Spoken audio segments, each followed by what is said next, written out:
نحمدہ و نصلی علی رسولہ الکریم اما بعد بسم اللہ الرحمن الرحیم۔ دوستو، بزرگوں اور بھائیوں، حدیث پاک حضرت ابو ہریرہ رضی اللہ تعالیٰ عنہ کی روایت میں جو 4 چیزوں کا تذکرہ ہوا تھا، 2 چیزیں جو جنت میں لے جانے والی ہیں ان کا بیان پہلے ہو چکا۔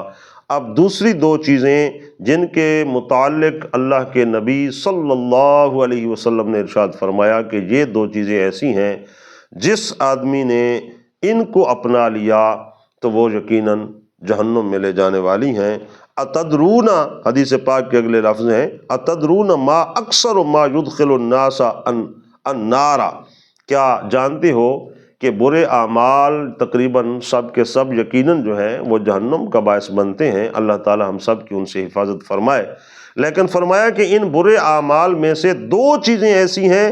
جو سب سے زیادہ سبب بنے گی جہنم میں جانے کا، اور اس کے متعلق آگے حدیث پاک کے الفاظ ہیں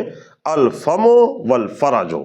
الفم والفرج، ایک زبان، منہ، اور دوسری شرمگاہ۔ یقیناً اگر زبان کو اس نے بے لگام رکھا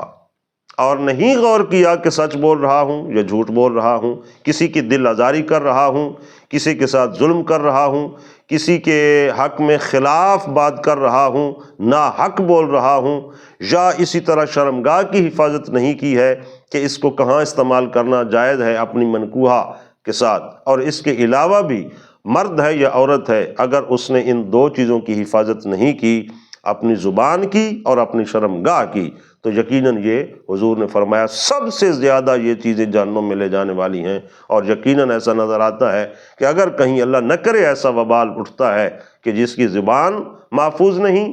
یا اس کو اپنی شرمگاہوں پہ کنٹرول نہیں ہے، تو وہ دنیا میں بھی رسوائی کو دیکھتا ہے اور آخرت کے لیے بھی یہ جہنم ہے۔ اللہ تعالی ہم سب کو اپنی شرمگاہ اور اپنی زبان کی حفاظت کرنے کی توفیق دے۔